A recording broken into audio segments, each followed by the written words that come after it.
The advice and opinions expressed by the host of Autism Live and her guests are meant solely as suggestion and should not be in any way construed as child-specific advice. Any choices you make in determining your child's treatment are completely at your own discretion.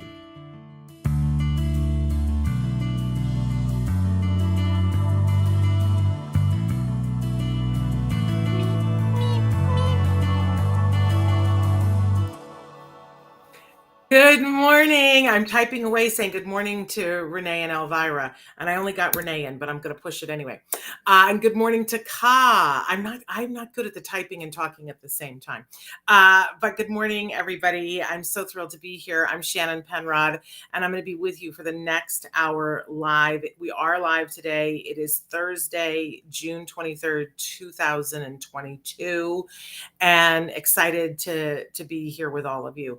We're going to be doing a different show today that I'm really excited about. Good morning to Laurie. Good morning to Carl. So glad that you're all here with us this morning. Please feel free. The chat is open. And like I said, we are live. You can be writing in the live show. For those of you who are watching us recorded, just know that the live shows, we do them live at 10 a.m. Pacific time, 1 p.m. Eastern time. Please figure out what time that is in your time zone. And when you can join us live, it's really fun. Hello. Farrell, I don't know which flag that is. Oh, is that Canada? It's so small on my screen. But I think that's Canada. I think I see a maple leaf. So thrilled that you're here with us. And good evening from India to Arnab. So thrilled that you are here with us. I love that when you guys write in and tell us where you're watching from, because I feel like we're all just connected, you know? Because we are, and we can be, thanks to the internet. Traven is showing you right now some of the different ways that you can watch the live show, some of the different ways that you can catch the podcast. And for those of you who watch and podcast, which I got to say is the vast majority of you, I don't want you to feel left out of the conversation.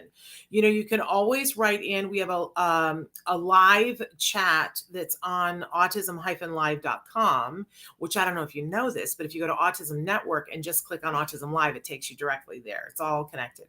But the chat is there and you can write in. It's not interactive. We can't write back to you in that format, but you can write things in and ask questions.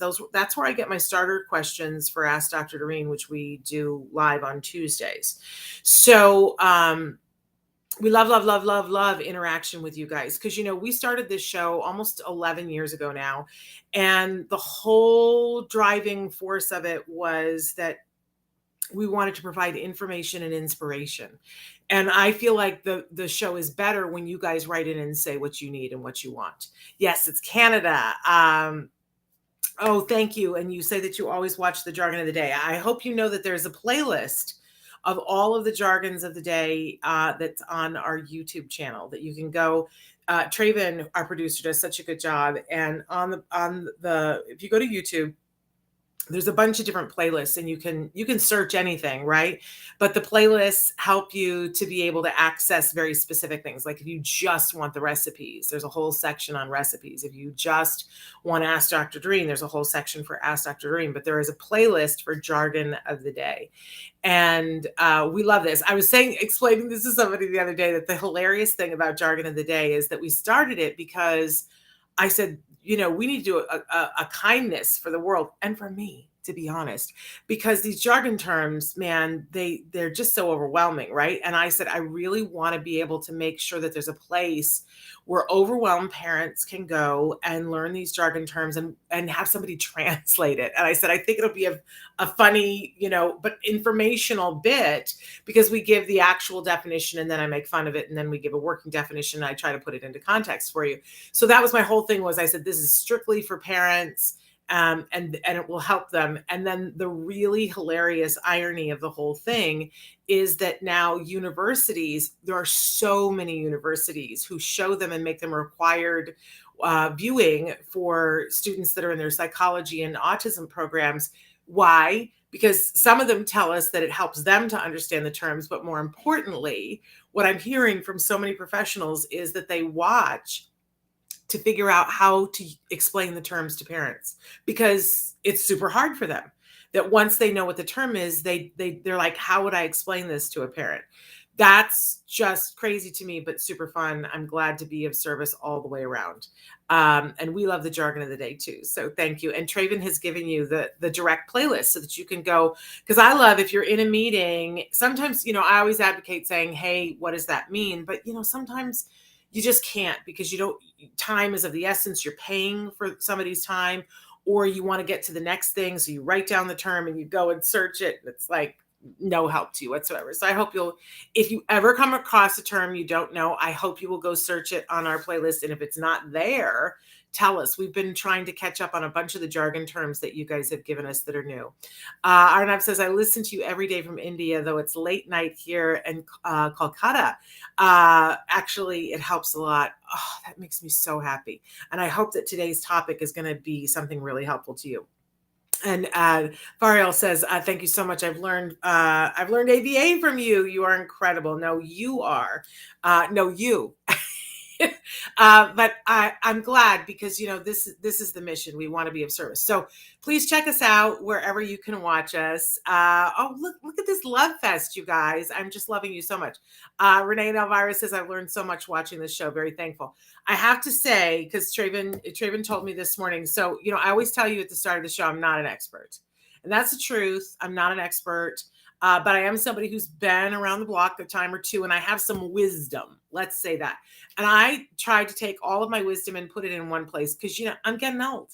And, someday I might have grandbabies and I might need to go do other things, So I thought we need to put it everywhere, everything that we've learned thus far, not saying we're done, but all in one place. So I wrote this book. It just came out a couple of weeks ago. And apparently there's only 4 copies left right now on Amazon, which is awesome, but they say they're getting more. So don't panic. And if for some reason you get there and it isn't there, Future Horizons has it too. You can go to fhautism.com and then you have the book. So which is pretty much, everything I've learned thus far. But we used to do a series of shows where we would just take a topic and we would say, hey, we're going to talk about this topic, parent to parent. And that's what it is today. I'm not bringing in an expert here to talk about tantrums and meltdowns, because that's the topic for today. It's you and me. It's all of us. And when I say parent to parent, I'm going to put it in language that a parent would understand. That doesn't mean that it's only for parents. So, because on this show, we're for everybody. If you are the person that's on the spectrum, oh my goodness, we're so glad that you're here and having this conversation with us. And we want your input too. We want to know what it feels like from your end, of course, right? But when I say parent to parent, that means I'm going to use language that the assumption is that you didn't go and get a degree in psychology and a master's degree in autism, right? Although there are people who have that, but assuming that you don't, and you still want the information because it's important to you, because what we say here on our show, that this show is for everybody in the autism community. The folks who are on the spectrum, of course, they're the beating heart of our community, but then we include everyone who loves those individuals. And there are a lot of us, right? We want to be allies. We want to be good students.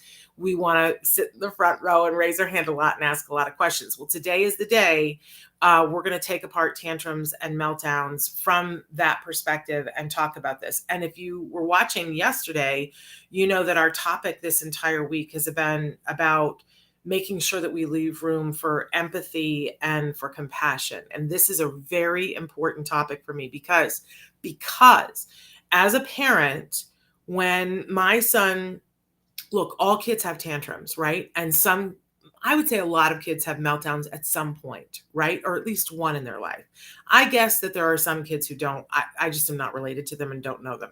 But I guess it's possible, right? But all kids have tantrums. In fact, it's considered a warning sign if kids aren't having any tantrums, right? That's something to be talked about with your pediatrician. So, and yet, when my son was diagnosed with autism, there were so many other symptoms that came along with that made it scary, because he lost language. He, was having reactions to things that I couldn't understand, which then in my head, because of, how we're raised in this society, went to, and people use words like weird, odd, strange, right?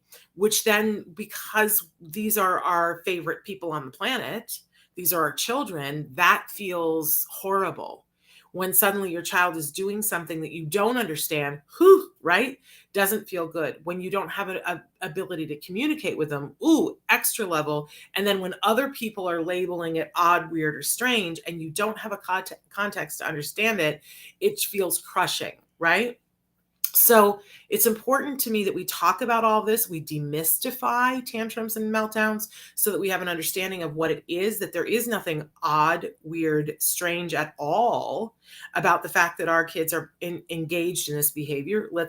And I feel like, because when we take the fear out of it, then we can get busy, right? Good afternoon, Kayla. We're so glad that you're here from North Carolina. We're talking about tantrums and meltdowns. We're live right now. Anybody who's just joining us, it is June 23rd, 2020. Crazy that it's that year, right? 22, excuse me, not 2022. Look, that's how far behind I am. But we're talking about tantrums and meltdowns and starting to talk about it from a place of empathy and compassion. A lot of the times we talk about perspective taking, and that for individuals on the autism spectrum, it's considered that it could be a deficit, not always, but it could be a deficit for them, that they're not good at seeing it from another person's point of view. Now, here's the irony about that. We've found that you can teach anybody perspective taking. And what I have found is that when we have individuals who are on the autism spectrum, they're very capable of perspective taking when you teach it to them. In fact, they get so good at it that they're better at than the rest of us, and we have to run to catch up with them. And this is a little bit of a perspective taking exercise, that we need to have empathy and compassion when somebody is having a tantrum or a meltdown. Takes perspective taking. But information is power, right? Knowledge is power. So we're going to start to take this apart. But if you have specific questions about tantrums and meltdowns that you want to bring to the group so that we can talk about it as a group, please feel free to be writing into that chat right now. I especially want to know how you feel when a tantrum or meltdown is happening. And that could be you're having a tantrum or meltdown, or that someone you love is having a tantrum or meltdown. Or it could be that you're in the store and you see somebody else having a tantrum or a meltdown, or somebody else's kid having a tantrum or meltdown. But I want to talk about first what that feels like, because I don't want to assume that what it felt like for me and what it feels like for me is what it feels like for you or for the people that you love in your life. And I think it's good when we take the flashlight and go, hey, this is how I feel. This is the truth of it. Because then somebody else goes, I never really thought about it before, but I feel a little bit that way too. And for me, I felt like it was a loss of control, and it felt in the moment, because sometimes what things feel like, we have to own up to what they feel like. It isn't necessarily true, right? But for me, it felt like a loss of control that was permanent forever, right? When my kid would start to escalate and have a tantrum, I would start stacking and I would go, well, we're going to have to leave this McDonald's playland, and we're never going to be able to go to another McDonald's playland. There will never be a time that we're able to do anything. And that means we're not going to be able to be on a plane. Right. And I would just stack that sucker up to, and what it would amount to is life is over. Our lives are over. That wasn't true. Oh, interesting. Somebody said, I have empathy for other people's kids, but not my son. I feel sad because I feel like I have to walk on eggshells and I shouldn't have to. I'm so glad you're here with us today because we're going to talk about all this. Somebody else says, I feel out of control, very uncomfortable and stuck. And Amanda's here with her blue hearts. I love that, Amanda. But if we own up to that and say, yes, that's what it feels like. It feels like I am out of control. I have no control in this circumstance.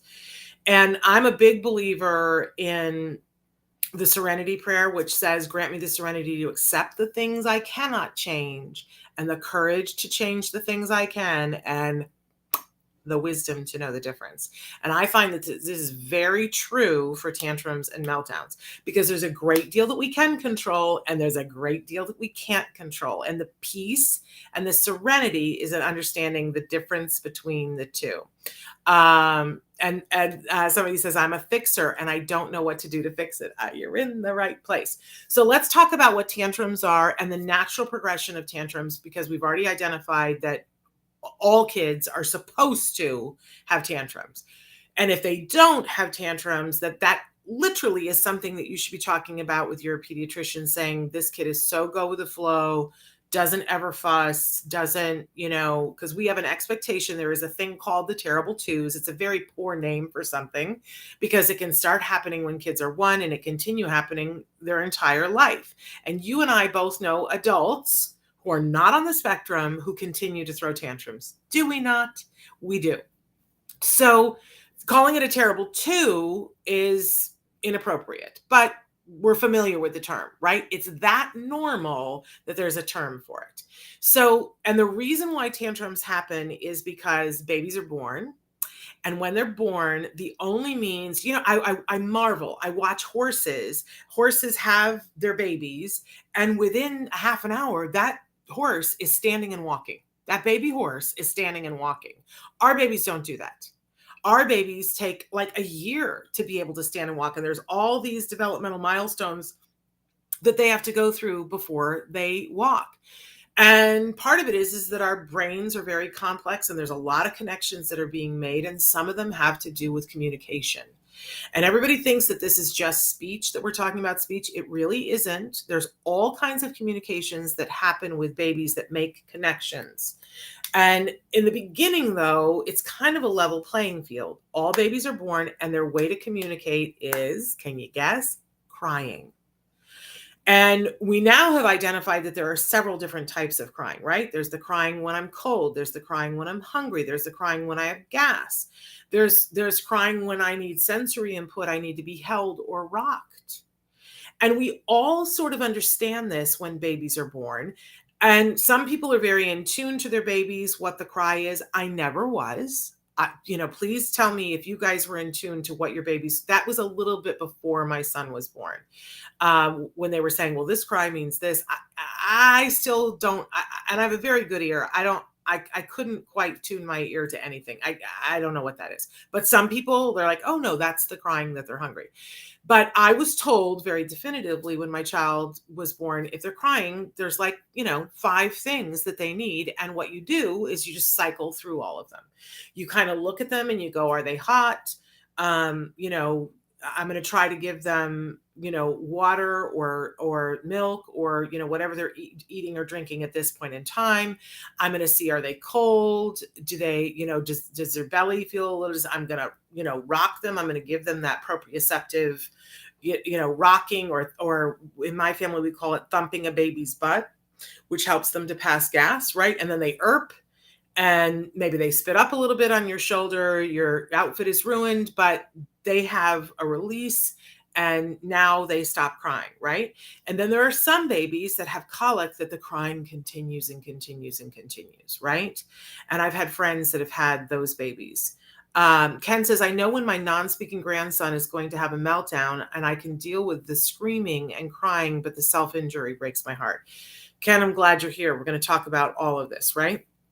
So stay with me. But, the main thing is here that 2 things are happening when babies are little. They cry and we react. And we set up a dance that we do over and over and over again. Baby cries, we react. And we may not react efficiently at first, but we cycle through those 5 things and we eventually find what makes the crying stop. Although if it's a colicky baby, eventually we might have to go to a doctor. There might be medicines. Some moms have to stop breastfeeding because there are things in the breast milk that are making them be extra gassy, right? There are considerations. There is no one size fits all. But still, this communication train starts. I cry, you react. I cry, you react. I cry, you react. And we make deep grooves in the brain that if I cry, you're going to react in some way, my life is going to get better. So it is no mistake that at a point when language is developing, and we're talking about if all things were equal and everything went as it was supposed to do, then language would start to develop. And there would be a period of time when the child starts to understand, hey, I have all these other modes of communication besides cry, react, cry, react, cry, react, right? So I'm going to try to ask for milk or juice or toy or whatever, mom, whatever it is that I want. And in the beginning, it's not efficient. Even with the most typical kid, and let's say exceptional kid who's learning language at the fastest rate, they don't just all of a sudden sprout at 1 year old and can say full sentences that everybody understands, right? There's always a period of time where the communication is not effective, efficient, right? Even though they're making the attempt. And that's when we get the tantrums. Because that loss of control that we feel, imagine, this is the perfect lesson, because when the tantrum happens, you know how horrible it feels for us that we feel out of control? That's what it feels like for them. I know what I want. I know that I want to tell you what I want, and you're not getting it. So I'm going to revert back to the last thing that worked. I'm going to cry because before, that's what worked. Doesn't it all make sense when we look at it through that? We taught them, you cry, I react. Now we're going to teach them something else. And for some of our kids, their acquisition of the skills of being able to communicate my needs takes longer. Notice that I didn't say it doesn't happen. It just takes longer. And sometimes it might take very specific teaching to give them the skills to be able to tell us what they need. And telling us what they need isn't always vocal, but it is a verbal skill. Verbal skills, again, can be that I point to it. It can be that I make a sign and I tell you more, right? It can be that I point to a picture of it. It can be that I push a button on an iPad and the iPad says the word for me, right? There are lots, that's all verbal, by the way. It's just not all vocal. And we know that the vast percentage of communication is verbal, not vocal. Vocal's great. We all want vocal communication for our kids. We're all working hard for it. And we know that more and more kids are getting that vocal communication. But I just want to caution everybody, it's not everything. Being able to communicate our needs in whatever, you do it every day. There are times when, you'll point to your coffee cup and the waitress comes and fills it up, right? You didn't have to say, I want more coffee. There are times as a teacher that I would just have to do this to a student and they knew exactly what I meant, right? So, reacting is reinforcement, Key says. Yes, it certainly can be. It's a form of attention. And when somebody cries, and we give them what we want, we're telling them, please keep crying. Crying is what works. Crying is what I understand. It is how you and I communicate. And we're not wrong. And they're not wrong. When they were babies, that's the only mode we had.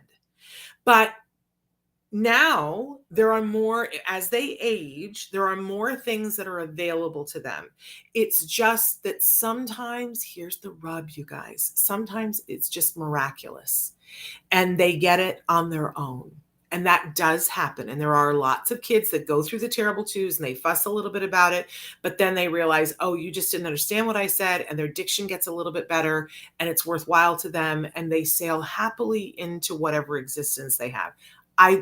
There's always problems. There's always problems down the road, but it seems miraculous to us, right? That just happened. You didn't have to stop and teach these things and break it down and understand the chain of behavior. Yeah, no, that's some people's existence. It's not ours. So we deal with the feelings of that. And then we go, all right, teach it to me. What's the pattern of what?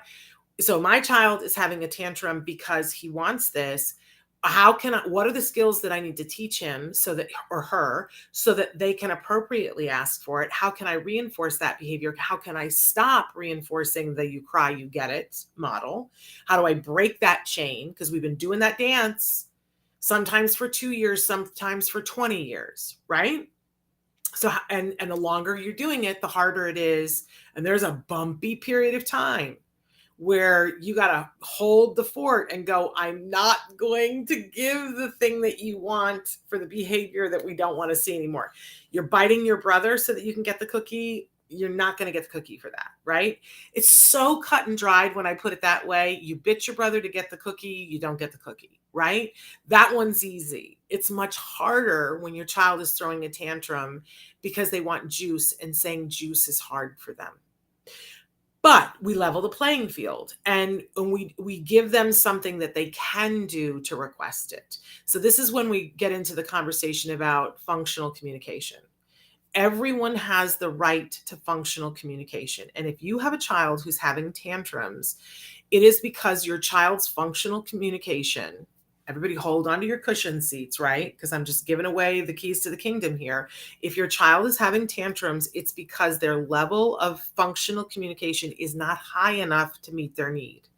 Now, that's different for different people, right? You might say, but my child is incredibly verbal and talks a blue streak and we're still having tantrums.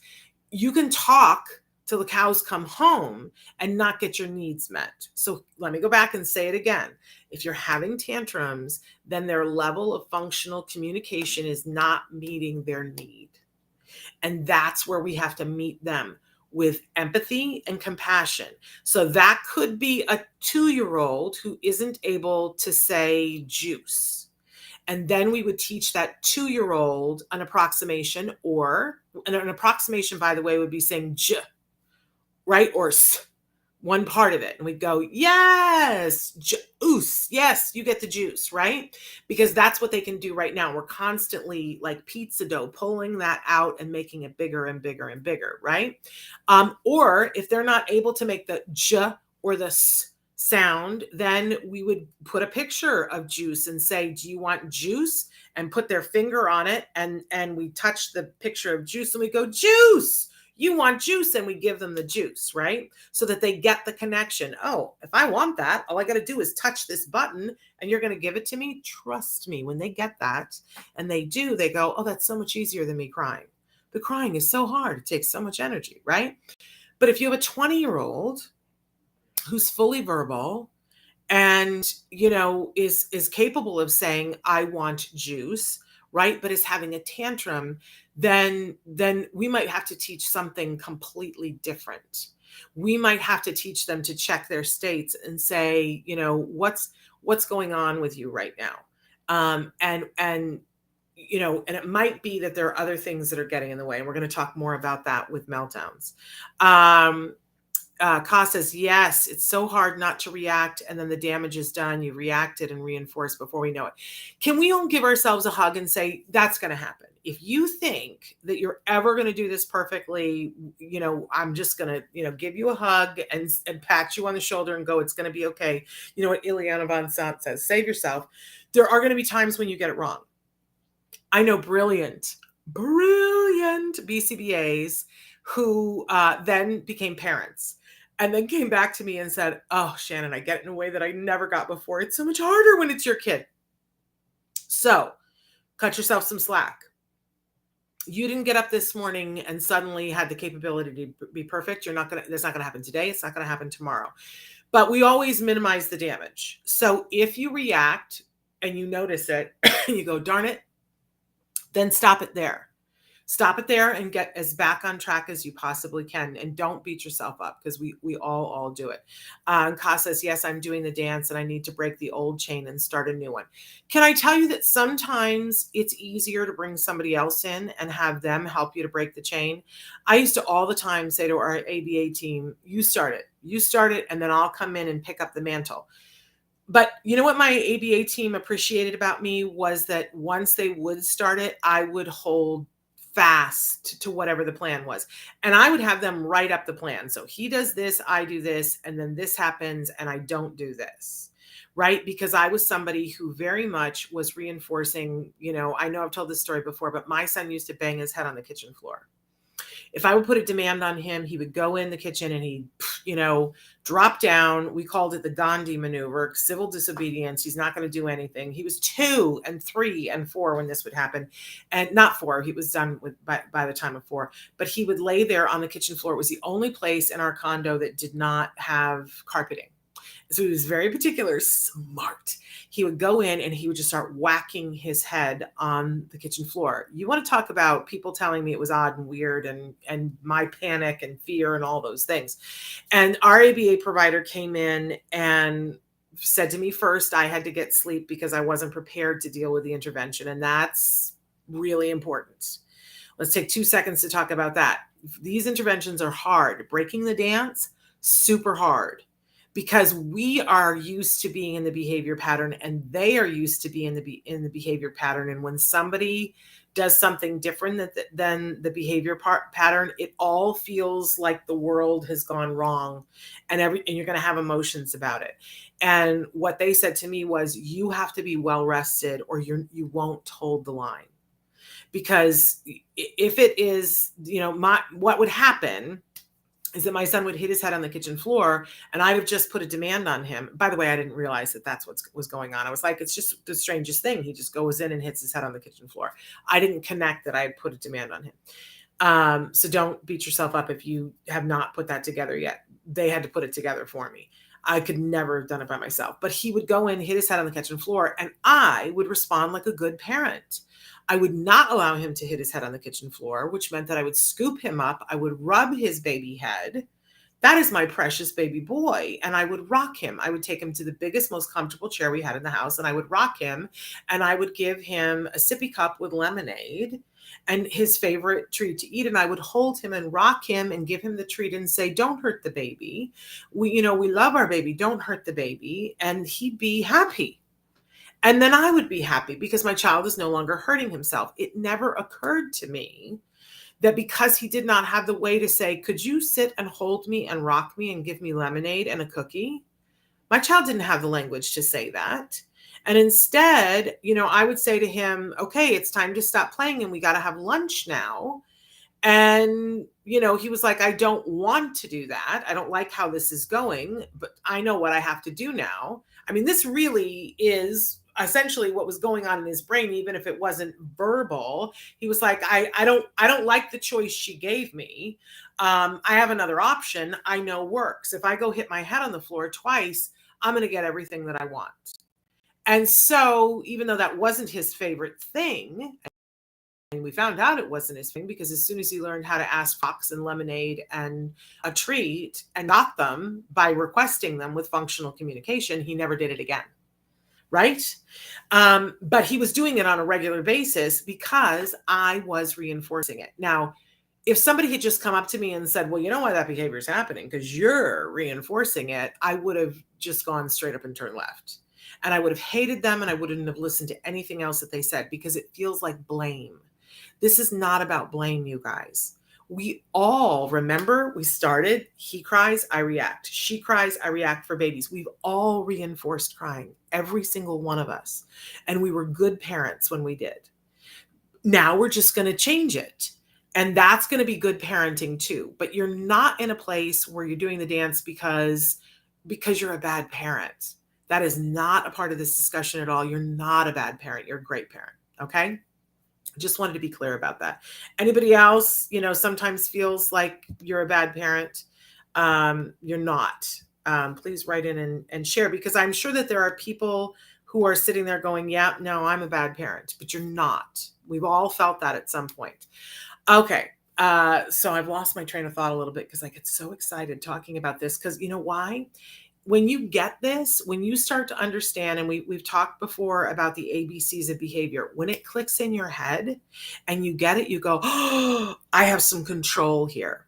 So let's go back and talk about that. That throughout life, all of us are engaged in what they call the three-term contingency. You don't have to remember that that's what it's called.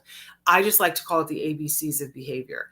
That whenever there is a behavior that happens again and again and again, there is this ABC. The A stands for antecedent, which is a fancy schmancy word for something happened before. So something happens, and then the B stands for the behavior. The behavior happens, and the C stands for the consequence. And we are all engaged in this all the time. All of us. Something happens, there's a behavior, and then there's a consequence for it. Today you got up, and at some point you got dressed. Something happened that signaled to you that it was time to get dressed. The behavior was that you put clothes on, and there is a consequence for that, right? You felt good in your clothes, or you felt like crap in your clothes, or you felt like I can go outside now, right? There are always this A, this B, and the C.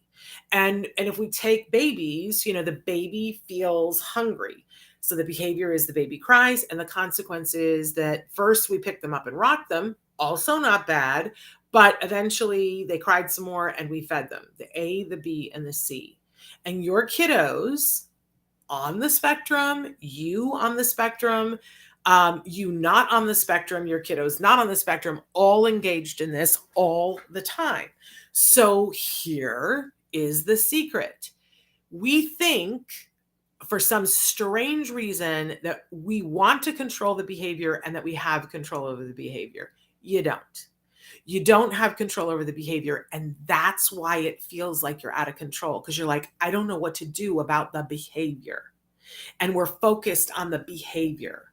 And you literally can't take control of the behavior because they are people and they're in a behavior. And short of, this is where we get into these discussions about restraint. What are you going to do? Duct tape them to the wall? If somebody, even a 2-year-old, is engaged in a behavior that they really want to do, they're going to do it. And really, even restraining them isn't going to stop that. Because you can't restrain somebody 24 hours a day, nor should you, nor should anybody want to, right? So I just got to make sure that yes, I'm plugged in. My screen went dark for a second. Am I plugged in? Okay, panic. Okay, so you don't have control over the behavior. And I know you're like, oh, Shannon, how can I not have control over the behavior? Guess what you do have control over? It's much better. You have control over much of the antecedent, what happens before the behavior, and much of what happens after the consequence. And sometimes it's more of one than the other. So somebody write in and tell me something that you've noticed that your child has a regular tantrum over. And this is a part of the game too, that you want to be noticing. You want to keep a journal. The experts will call it data. Let's call it a journal of what's happening, of when is your child having tantrums, and asking yourself what happened before, what happened afterwards, and what did it look like when they had the tantrum. And I'll tell you, if you keep this data, and I always encourage you, I don't have a piece of paper in front of me, but I take a piece of paper and I fold it into 3 and I make an A column, a B column, and a C column. And that's how I keep my journal. You can even do that on your phone now, right? But if you will share your ABC data with your team, I'm telling you, if you're working with a group of providers, whether it's an OT, a speech, or ABA, they will be able to take that ABC data and they'll be able to change your life with it. You probably can change your life with it on your own. Ken says, I often tell people, if you think you're in control, you're fooling yourself. Control is an illusion. Absolutely, Ken. Although, stop and think about it. This is that Serenity Prayer again, that there are some things that you're in control of. So if your child, let's say, okay, so Ka gave us an example, going to speech after school, he lays down and screams and cries and says no. Okay, so what is our antecedent before the laying down on the floor? And I'm going to put some suggestions out there because I don't know. And Ka, if you want to, you can write some things in. But we know for sure that he was in school before. And when school gets out, in most schools, the bell rings and kids run out onto the playground and they go home and they play games. And I'm guessing he doesn't have speech every day. So he knows that on Sundays, I leave school and I get to go home and I get to play my video game, or I get to play with my friend, or I get to take off my shoes and I get to be myself and I don't have people putting demands on me, right? And in that moment, he can see that everybody else gets to go to do that. But he doesn't get that. He has to go directly to speech, right? Oh, okay. So you have to pick him up from school and we go straight to speech. Okay. But I'm guessing on the days that he doesn't have speech, you do something else, right? And for whatever reason, it's very possible that that something else is infinitely more rewarding for him and meaningful for him than going to speech. So our antecedent, we don't really have a whole lot of control over here because, what are you going to take him out of school for the day to take him to speech? No, that's not a viable thing, right? Except that we do have a little bit of control of an antecedent here, that there could be a break between school and speech, or even better, there could be a massive reward, something that he only gets on days that he goes to speech. that when you leave school, that, whatever his currency is, and for each kid, this is where it gets really specific. What is his currency? Like, does he like a McDonald's land toy? I don't know if you guys know this, but you can go to McDonald's. I think this is still true, although I haven't done it in years. My son used to like the little toys. They were such a reinforcer. And we didn't do the Happy Meal, but you could go through the drive-through, you could ask for you purchase just the toy, and he would only get that for special occasions. Now that was my kid's currency. It probably isn't yours. But if there is something that is special that you only get between going to school and going to speech, that might be enough. But the reward has to be big enough to counteract the imposition. I think we can all relate to that, right? That, you leave work and you look forward to going home. And sometimes you have to stop someplace that's not super rewarding for us, right? And sometimes speech isn't super rewarding. I would also have a conversation with the speech teacher and say, whatever you do, the first thing when you get to speech has to be so rewarding and such a special treat. Like whatever his favorite thing at speech is, you got to start with that, right? And then consequence. What is the consequence for going to speech? Now, you and I both know that he's probably getting a great deal out of it, but it's not meaningful to him at this age. And that's just reality, right? Because he's not going to sit there and go, oh, right, this is going to help me to communicate better. He's a kid. That's not his job, right? So we have to make it rewarding. There has to be a consequence for going to speech that isn't a negative. And when you go to speech and you didn't get to be outside playing with kids, or you missed out on the show that was on, or whatever the big reward and treat is normally, then your consequence for that is negative. So I didn't like having to go. I didn't get my break, and there's no big reward for me. So there's got to be some big payoff. So you don't have control over the behavior of him laying on the floor and crying, but you do have control over setting him up for success before going, to some extent. And you've got a big, massive thing here for consequences, that you could put a consequence in place. But the consequence only happens if we go right in and get the speech work done.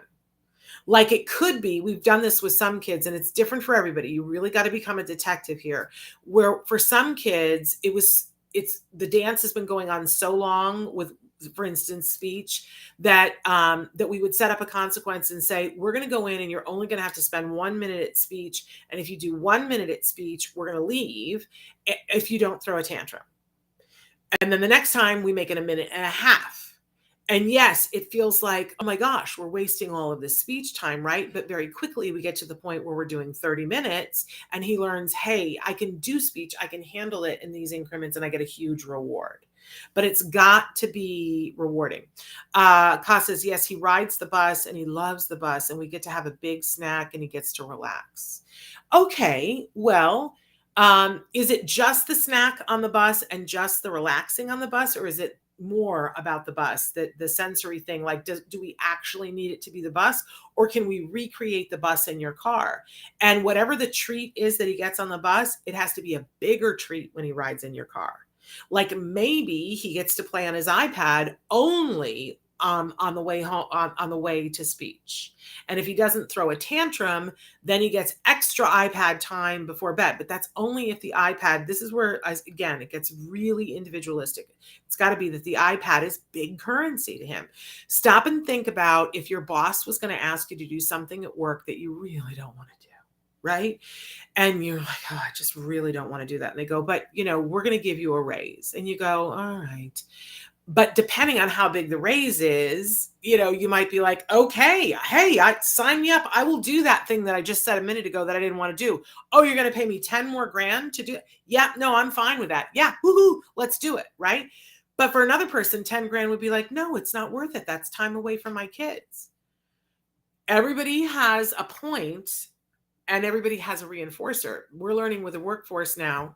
Oh, it says that I am not plugged in, you guys. Hold on. Hold the phone. We are not plugged in.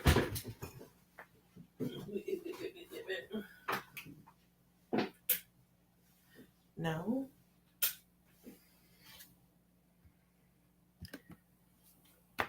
I don't know what is wrong.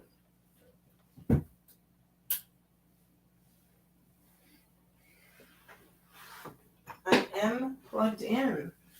Hold on. Yes, we're live. I am on the floor. Only with live, right? Are we plugged in now? It says I'm not plugged in, Traven. I don't know what is wrong.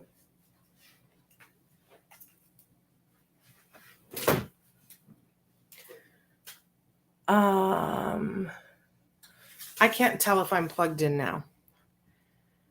Plugged into the wall. It says I'm not, my thing is not charging. I can't tell. Okay. Now I'm plugged in. Okay. All right. And I light down. Oh, you guys. Could it get worse? It's so much fun. The light went out. Here.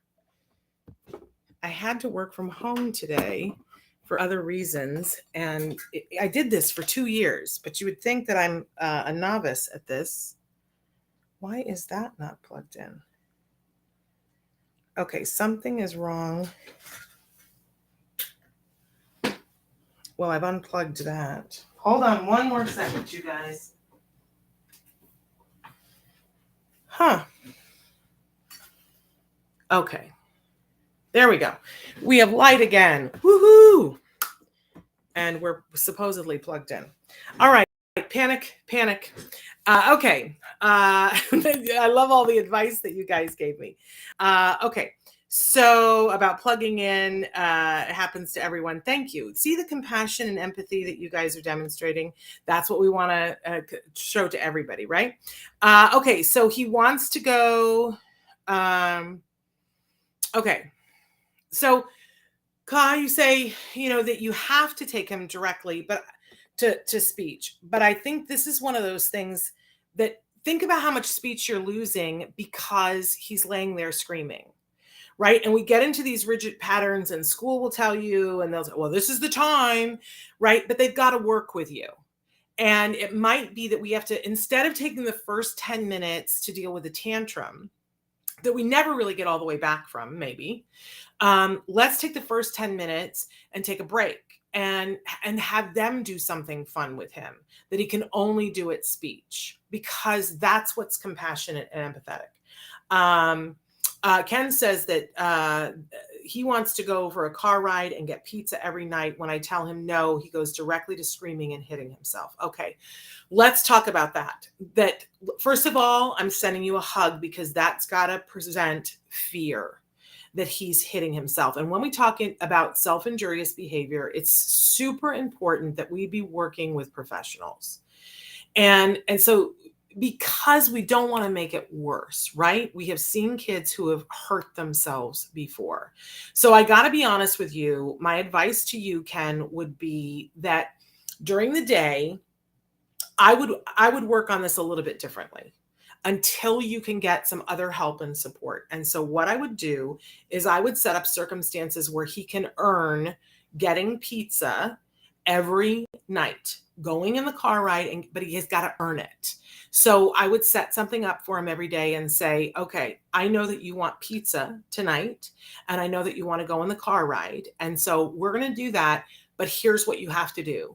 And one of the things would be no tantrums, but you're going to ask nicely, but whatever is appropriate for this individual, this is how you're going to ask for it. And there won't be any tantrums. If you throw a tantrum, there will be no pizza. Because what we need to do is to break the dance, is to teach that when you ask for things appropriately, you get them. Later on, we're going to teach that it's like a slot machine. You don't get it every time. But to break the dance for right now, for peace, is that you're, and it might be that it's expensive and it's like really horrible, and that you're like, I don't know that I can really do that. And maybe you can make pizza at home and go for a car ride and have the pizza that you have at home. Maybe you can talk to the pizza parlor and get them to give you a pizza that you freeze, because you can't always get to the pizza parlor. And we're not setting this up to be forever. This is just until you can get somebody in the house to help you to work with the further thing, because there's going to come a day when you're going to say, today we're not going to get pizza. But here's the thing that you're going to do. You're going to do something more fun than the pizza. And I know that right now you're probably thinking, oh, Shannon, there isn't anything more fun than pizza.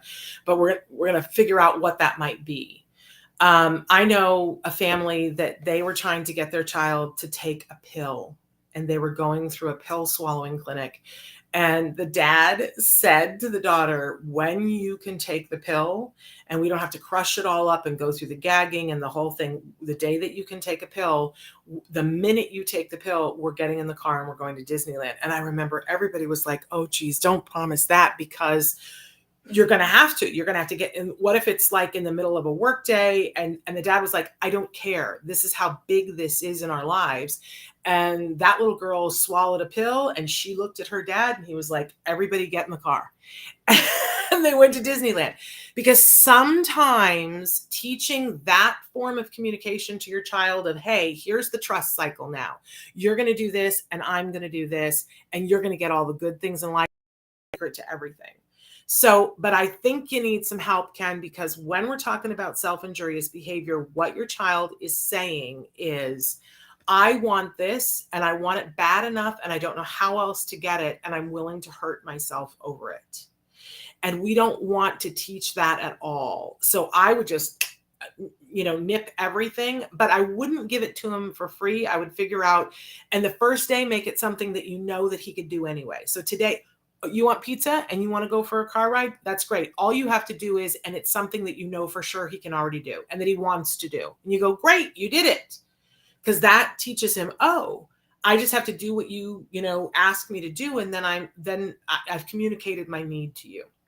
Then an expert's going to come in and teach him about his feelings, about pizza and self-regulation and all of those things. But the self-injurious piece, because it's already there, I think you got to have some experts there to deal with that. Ka says, I even got him nuggets and Sprite so he could eat on the way, and he was still upset. But he has a new speech teacher on this day, and it's an AAC training, and he seems to hate the AAC. Okay. Well, I would definitely talk to that speech teacher, and I would really deal with this like it is the problem, because it is, and say, how can we make this the most reinforcing thing in the world? And it might be that, look, there's stuff that we don't know. And I don't want to scare you, because sometimes kids are, I hate to use the word traumatized, but let's use it. Sometimes kids are traumatized by a confluence of events being at a speech teacher. It could be that an alarm went off one day and that he's living in fear that an alarm will go off again. It doesn't have to be something that is so nefarious that we can't handle it, right? Although those things happen too. But right now he's in a pattern where this is not reinforcing. So it's going to take a while. It's going to be massaging that pizza. And you got to talk to the new speech teacher and say, I really need you to build trust with him. It might be for the first 2 weeks that they only play video games together and that she works her lessons around that. But they've got to make it fun for him. The reward has to be bigger than the feelings that he's having that this is a negative experience. Yeah. Okay. So I'm catching up here. Ken says he gets ABA 5 days a week and we're working on it, but he's persistent about it being Little Caesars and will not eat anything else for days if he doesn't get it. Well, because it works, right? Because what he's saying to you, if we could translate it, is he's saying Little Caesars is the most important thing to me. I've got to have Little Caesars to feel okay. And if I don't have Little Caesars, I don't feel okay. Now, I don't know why that is. And it might be because he's having an allergic reaction to everything, including Little Caesars pizza. We've seen kids who crave the thing that they're allergic to. It might be that everything else hurts his stomach. It might be that he feels safe because good things have happened when you've been to Little Caesars before. I'm glad that you're working with an ABA team. I hope that they're working on the self-injurious behavior thing. But I would certainly, as a parent, be saying to them, you guys, the first thing we need to establish is that he has to have some trust with us. That if I ask for Little Caesars, that there's a potential that I will get it. like, but that, that we can all, that has to be earned, right? That we don't give it away for free. And that maybe you take the focus off of that for a little while and say, okay, what are 5 other things that we really want to work on with this individual that could have something to do with the pizza, not with the pizza, but that we say, okay, you can have little Caesar's pizza day, but you got to work on this, this, and this. But I want to make sure that your ABA people have somebody who's an expert in self-injurious behavior, because it's a serious business, Ken. But I also want to make sure, because we're running out of time, I want to talk about the difference between tantrums and meltdowns. We've talked really specifically in this hour about the fact that tantrums are about, I want something, or I want something to go away. I have a need for something and I want it and I don't have the ability to communicate it. So I'm going to revert back to that earlier form of communication that is very effective, right? And we've talked about how to kind of cut it off at the pass, but sometimes our kids have meltdowns. And what is the difference between a tantrum and a meltdown? And for me, as a parent, the difference is that when somebody is having a tantrum, it's because they want something or the absence of something. And when we give it to them, the tantrum stops instantaneously. So in the example of the Caesar's pizza, if he says, I want Caesar's pizza, and you say to him no, and he throws a tantrum, and then you go, all right, we'll go to Caesar's Pizza, and he goes, okay, and he puts his shoes on and he gets done with the tantrum. That's a tantrum. Very effective tantrums are. Meltdowns are when, even if we gave you the thing you wanted, you would still be upset. That you have just crossed a threshold and you are upset. And even giving you the thing you want, not going to end it. And we've all, I hope experientially that you guys have all experienced it, because I have. I've had meltdowns. I've had meltdowns as an adult because I'm allergic to wheat. And if I have a wheat infraction, there's a meltdown waiting to happen. And I know what it feels like for me. And it's like I start with something that I'm upset about, that I could be upset about any day, but then I can't. My whole body is hot. It feels like there's bumps underneath my skin, and I'm not rational anymore. I'm telling you, as an adult, I'm not rational anymore. That's just the truth of it. So when I see kids have meltdowns, there's almost always a sensory component to a meltdown. And it can be something internal or external, that we see kids that are in rooms with fluorescent lighting, that the timing isn't just right on it. And this. And so there are things that a kid could handle in any other place, but they get into that room and they are a mess, and they're upset and they're out of control, because they can't handle all that stimulus. We see that sometimes it's what a kid will eat. Kids who are allergic to milk. If you doubt me, there is an old Phil Donahue show where they took kids who had milk allergies and they showed them playing nicely. And this is so unethical, but it really helped a lot of us to understand food allergies, but unethical. We would never do this again, right? But they showed the kids being nice, and they said, we're going to, everybody, here's some milk, and we're going to go to a commercial break. They came back and it was mayhem. The kids were screaming and throwing things and hysterical, because when you have a food allergy, it's bad. I can tell you firsthand. So when your kiddo is having a meltdown, you got to really be a sensory detective and really look at that, what happened before. And there's something called EOs, establishing operations, things that are already on board, that, it could be that the child didn't have enough sleep.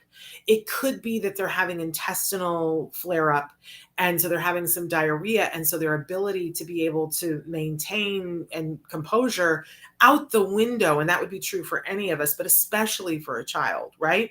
So if you're having tantrums, that's one thing. And I really want to encourage you, you got to be looking at the tantrum and going, what's happening before, what's happening after, how can we change these things? Not how can we punish them? Notice that nobody said anything about punishing in this whole hour, right?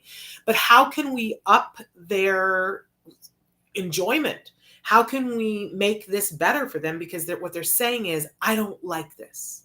I don't like this, and I want this to change. So how can we teach them how to ask for it to change? How can we change it for them? How can we make it more reinforcing? How can we turn this into a treat?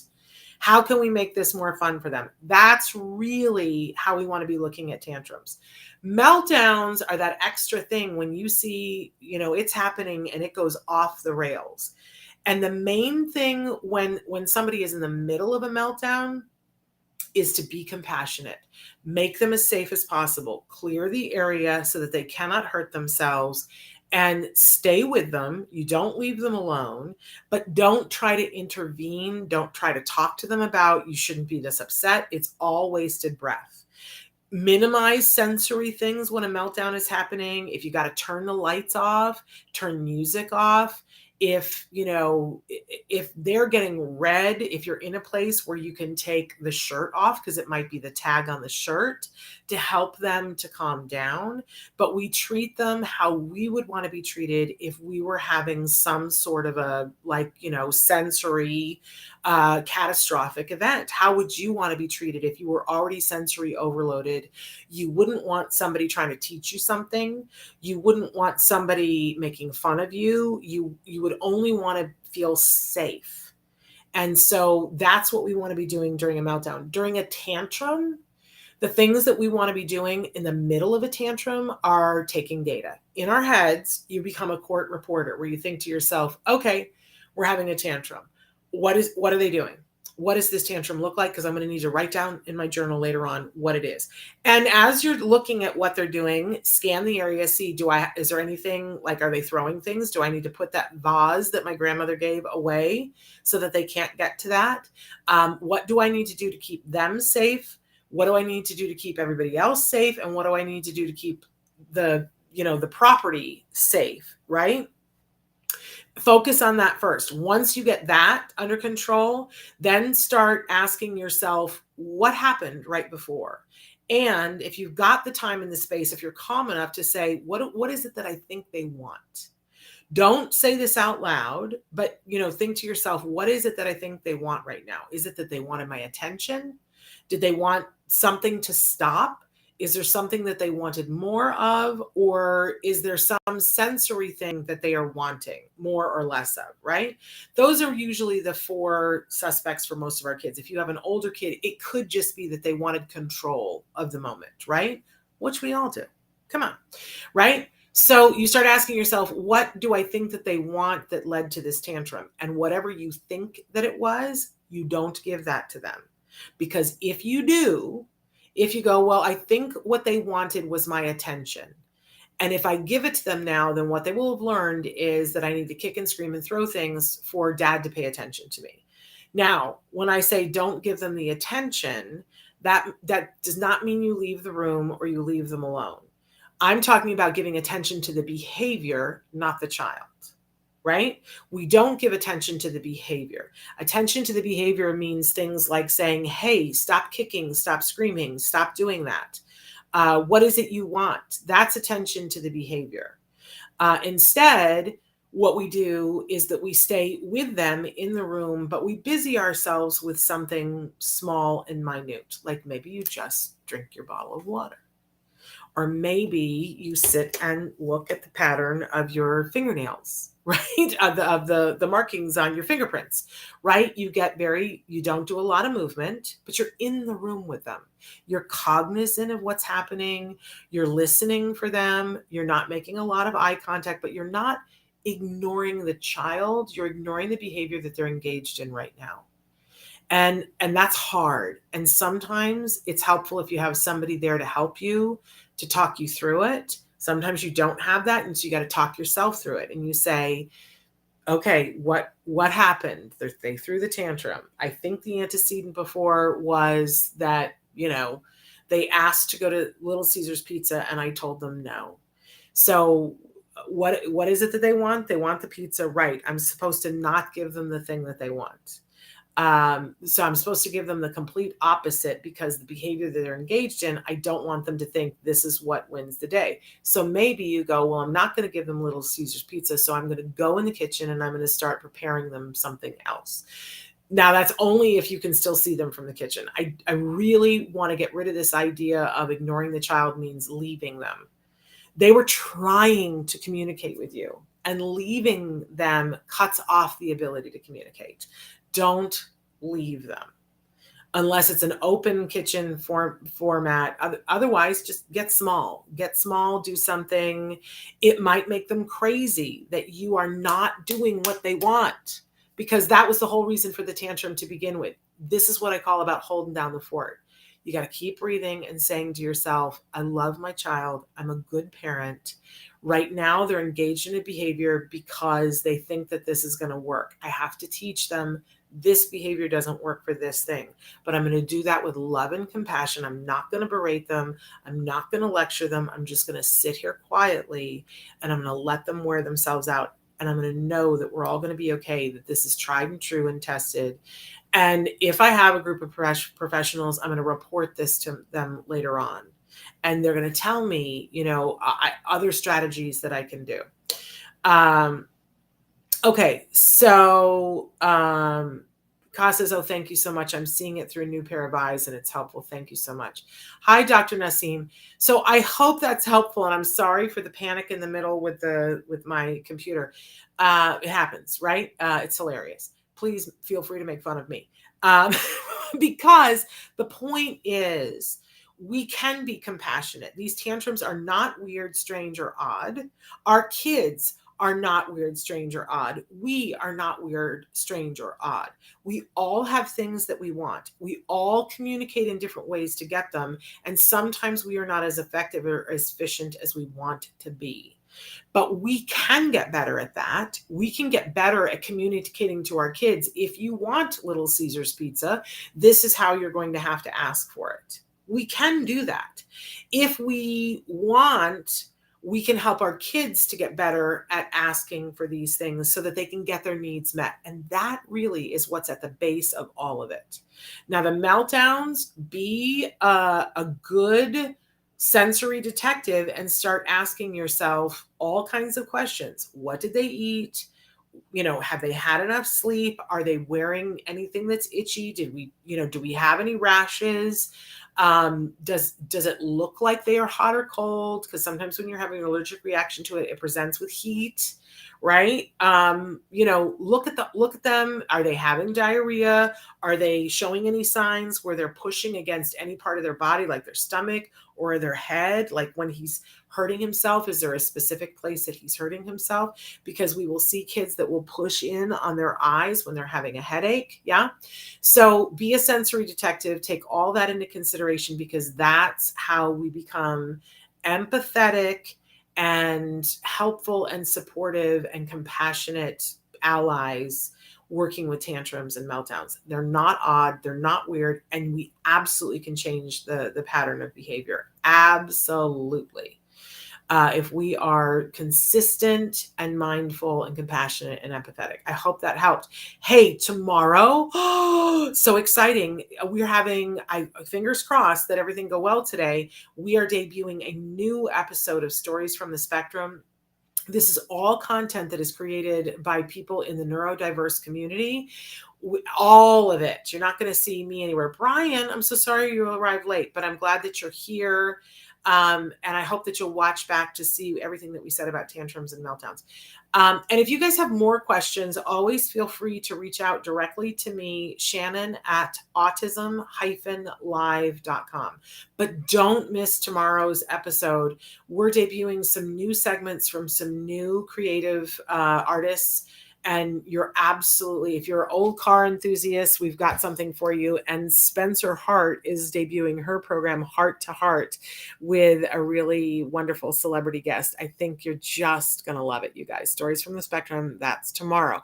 And then we are back on Monday. We're going to be doing another one of these shows with another topic where we're just going to take this apart. We want to hear from you guys. Is there anything in particular that you want me to sound off on and give you the parent to parent rundown on, because we're going to be doing a whole series of these throughout this summer. I love and respect all of you. You're all amazing. You're doing a great job. And I just want to be here and be your cheerleader and help you to get to all the good things, because life can get significantly better, but that functional communication piece has to be on board for everyone to be able to effectively say what their needs are. Yeah.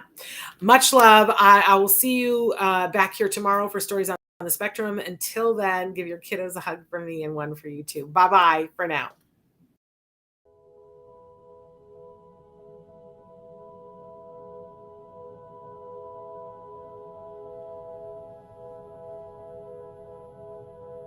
If you found anything helpful in this video, please give us a like. In fact, make sure that you smash that subscribe button on YouTube and give us a like on Facebook. You can also follow us on Twitter and on Instagram for important updates. And please download our free podcast wherever you get your podcasts. Thank you so much. See you next time.